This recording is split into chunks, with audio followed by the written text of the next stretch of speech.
On June 25, 1999, Ricky McCormick, a 41-year-old man from St. Louis, Missouri, went to the emergency room because he was having trouble breathing. Ricky had heart and lung problems before, so going to the ER wasn't strange for him. The hospital put him in a room and connected him to machines to check his health. While being watched, Ricky acted strangely. He seemed nervous, sweating a lot, and talked quickly, making it hard to understand him. But his heart rate and oxygen levels seemed okay, and the doctor didn't find any physical problems. Ricky's odd symptoms puzzled doctors who thought they might be psychological. His family suspected he had bipolar disorder or schizophrenia because he often made up stories about himself. Despite their urging, Ricky never sought treatment. His life spiraled downward. He dropped out of school, didn't pursue further education, and spent time in jail. Ricky resided in a dangerous and low-income neighborhood in St. Louis, a major Midwestern city situated along the Mississippi River. In 1999, the city grappled with significant gang violence, which Ricky despised. However, he lacked the means to leave St. Louis and did not have a place of his own. He bounced between his mother's, aunt's, and girlfriend's residences. Ricky held sporadic employment, mainly working night shifts for various odd jobs. During his shifts, he would spend his time chain-smoking cigarettes and consuming copious amounts of coffee.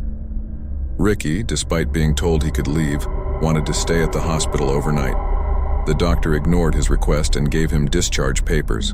Ricky, who couldn't read or write, asked a kind nurse for help, and she assisted him with the paperwork.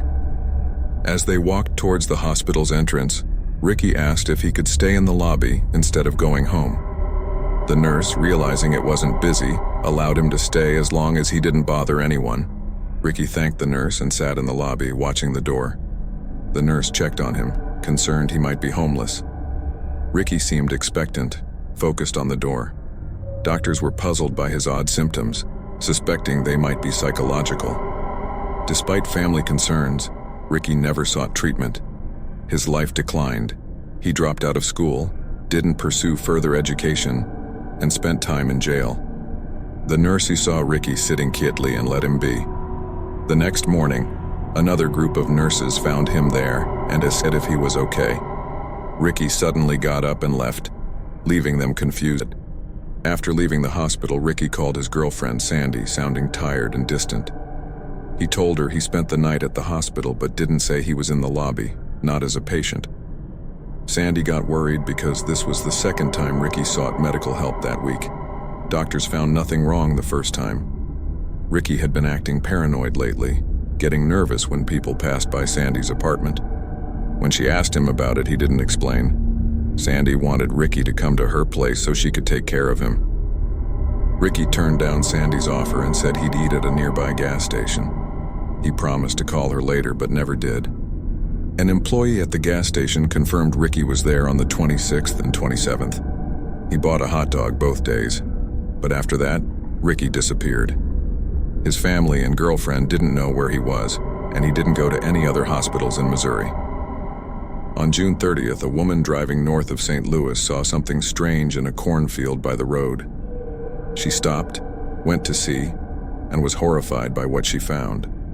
She screamed, ran to her car, and called 911 from a nearby gas station. When the police arrived at the cornfield, they too approached the dark object and were confronted with a gruesome sight.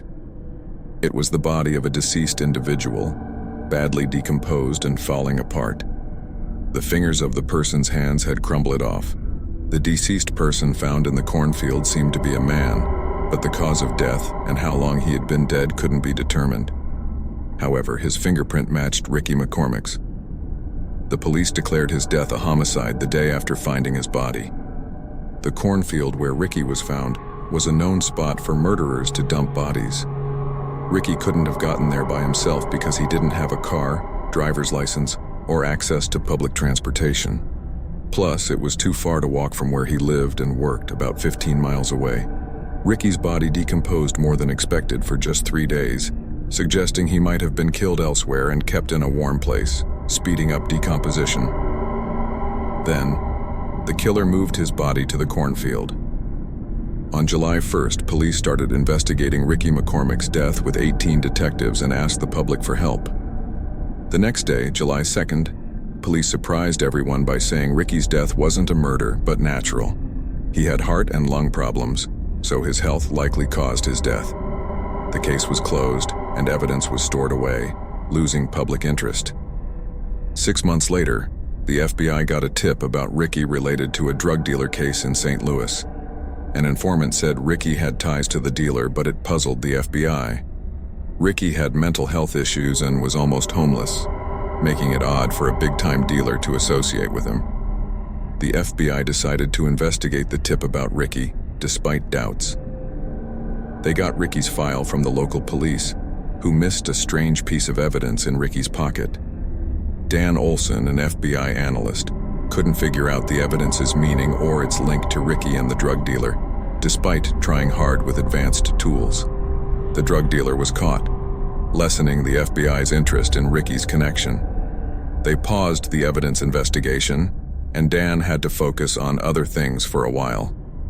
The evidence was stored away and Ricky McCormick's case faded from attention.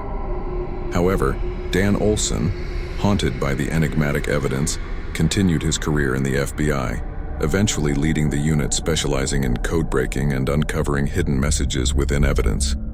At some point, Dan retrieved the strange evidence connected to Ricky McCormick from storage. Driven by an unyielding desire to finally understand its meaning, Dan resolved to solve the mystery that had haunted him for so long. Dan decided to go public with the mysterious evidence. He reached out to the media, urging the world to examine the perplexing piece of evidence and provide any insights or ideas regarding its meaning. When Ricky's body was discovered in the cornfield, the local police had found 2 documents in his pants pocket. The documents had a complex cipher with 30 lines on each page, filled with symbols, letters, and capitals. To most, it looked like nonsense, but experts like Dan thought it hid a message. Despite trying, they couldn't crack it. The complex ciphers found with Ricky raised questions. How did someone illiterate and mentally ill like Ricky get them? If he didn't make them, who gave them to him? And why would someone trust Ricky, with his vulnerabilities, to carry ciphers likely holding confidential info? The circumstances surrounding Ricky's presence in the cornfield remained a mystery, including how he ended up there and how he was killed. However, the discovery of the ciphers in his pocket raised questions about their meaning and their potential connection to the St. Louis drug lord.